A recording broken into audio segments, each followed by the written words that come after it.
des communes alentours, mesdames, messieurs, bienvenue et bonjour à tous. Je suis Franck Laferté, directeur régional des gares, donc de Gares et Connexions, SNCF Gares et Connexions, et j'ai le plaisir de vous accueillir ici pour une inauguration d'une œuvre d'art. Alors je ne parle pas de cette œuvre d'art dans laquelle vous êtes aujourd'hui, la gare de Lyon-Saint-Exupéry, mais bien celle qu'on a découverte tout à l'heure, la fameuse statue tant attendue, Brilla et Santéka.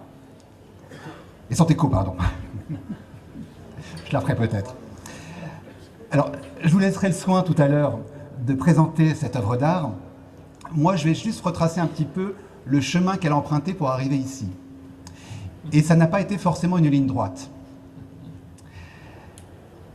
Il y a d'abord eu, il y a 3 ans, un courrier qui a été adressé à la directrice régionale de SNCF, TER, Laurent Sémieux, émanant d'un collectif du Festival de Lyon BD qui parlait de présenter un projet de statue de Lyon-Saint-Exupéry. C'est un genre de courrier comme on en reçoit beaucoup à SNCF, certes intéressant, mais dont en général on ne sait pas trop comment on va le traiter. Et donc c'est la direction de la communication de SNCF régionale qui a eu charge d'organiser une rencontre auquel elle a convié Patrick Moria, mon responsable communication à l'agence, pour une rencontre. Et c'est lors de cette rencontre que tout s'est joué. En fait, les collaborateurs de SNCF qui étaient présents ont été plus que séduits par le projet. L'hommage à Antoine de Saint-Exupéry et surtout les valeurs portées par ce projet. Restait à savoir où positionner cette statue. Alors la gare de Lyon-Saint-Exupéry tombe sous le sens. Pour le nom, bien sûr, mais pas seulement. Pourquoi pas seulement? Parce que ça fait déjà quelques temps que Gares et Connexions s'ouvre à la culture. Pour notre entité, la gare n'est pas seulement l'endroit où l'on prend un train, où l'on quitte un train. C'est également un lieu de vie, une entrée de ville, et elle peut devenir de temps à autre un espace culturel et permettre ainsi aux clients de s'évader le temps d'une exposition. Voilà, donc c'était Simone qui nous rappelait que nous sommes dans une gare.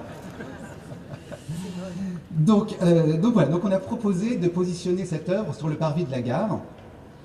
Mais en fait, la décision devait être prise très rapidement parce que des travaux étaient programmés sur ce parvis au premier trimestre 2015. Et donc, si on devait décider de positionner cette œuvre ici, il fallait un peu modifier les travaux pour renforcer le sol parce que, évidemment, cette statue pèse son petit poids. Je pense que vous le direz tout à l'heure, les chiffres exacts.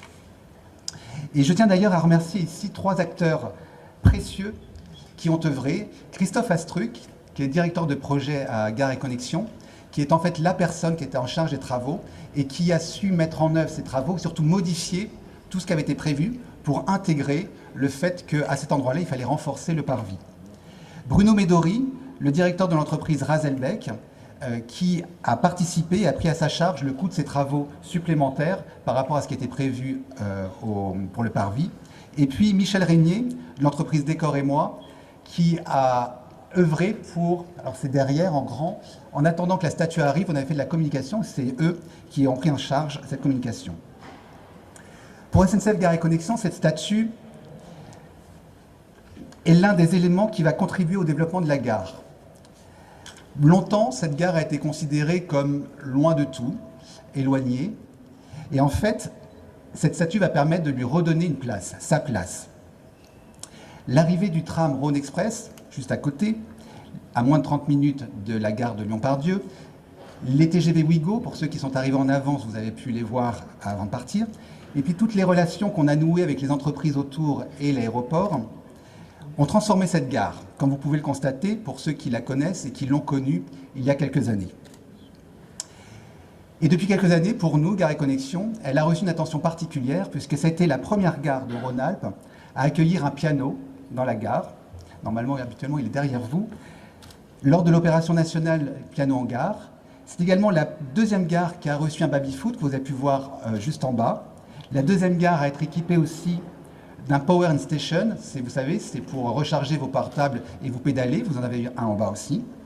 Et c'est la première gare également à accueillir un espace culturel en partenariat avec l'IAC Et vous pouvez voir, c'est juste derrière, l'exposition de 2 œuvres d'art d'Elisabeth Ballet. Et puis aujourd'hui, donc on complète ce magnifique tableau avec cette belle statue. Donc un grand merci à tous, aux collaborateurs de SNCF, aux mécènes, aux particuliers, aux élus qui ont œuvré, et bien entendu à vous. Merci.